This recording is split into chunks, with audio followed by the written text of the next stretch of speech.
Seton, what are we going to go with first hour?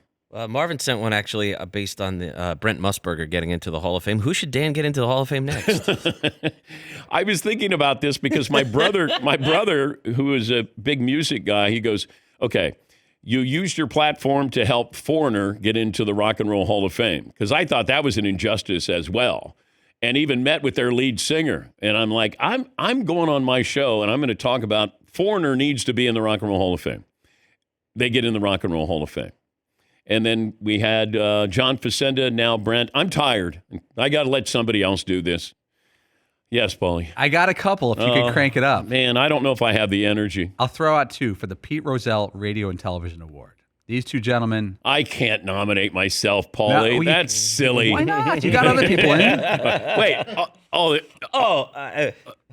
If the award is contributions to growing the game of football, how about Mel Kiper?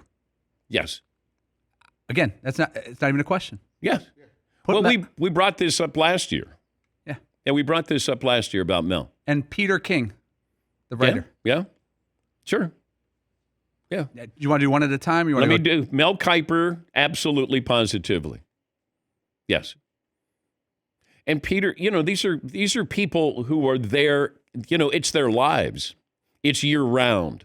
We get to enjoy football in football season, but with Mel, this is year round. This is all Mel does. And then with Peter, and now he just retired. But yeah, you're right. Those are two great examples of people who should be nominated. But definitely Mel Kiper. He was doing it when people weren't doing this. He changed the draft. Like, if you think about what Mel was doing, when he was doing it, how he was doing it, and he'd be in his little laboratory, and he'd come out with player profiles, and he'd say, this guy from this college, and this is where he should go. And, he had his mock drafts. He did all of this. Dude, created an entire industry.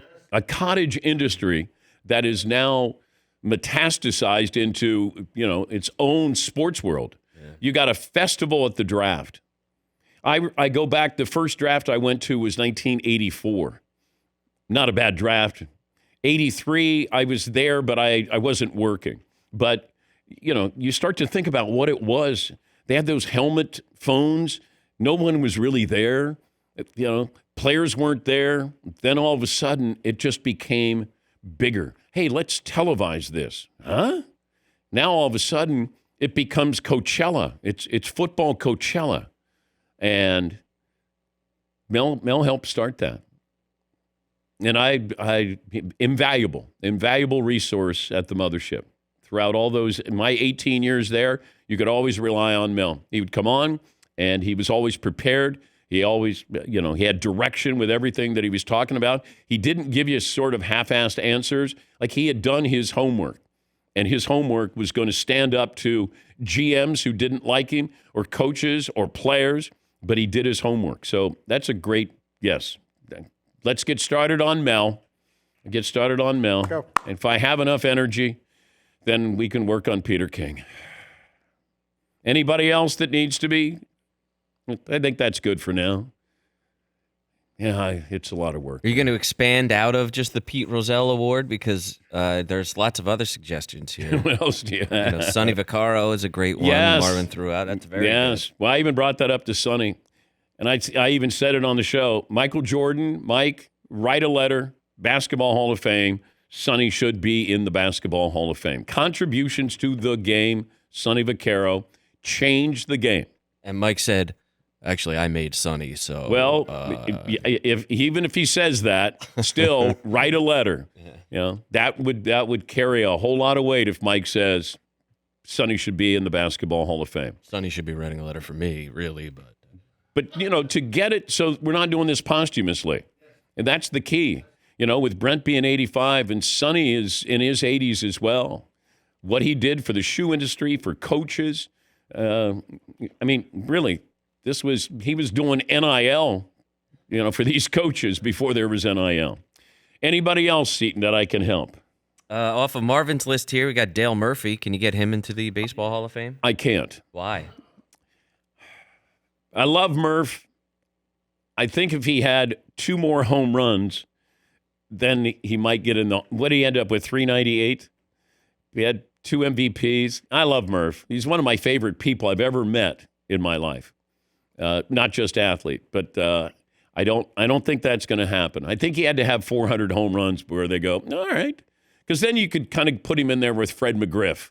And you could say, all right, who else do you have? Because, Murph was a catcher and probably not a very good catcher. They put him in center field, and he became a really good center fielder. Yes, Paulie. Dan, you know how much round numbers bother me. That's the Dale Murphy is the peak of round numbers bother. 398, 400. He won back-to-back MVPs. There was a time when he was the most feared man in baseball. And the window was 6 years, 5-6 years, but he had some injuries. He didn't win. He didn't play in big games. But, man, I love the team. Ralph Garr, Bob Horner. Braves were fun. Get to go watch them play all the time when I was living in Atlanta. Who else do we have there, Seton?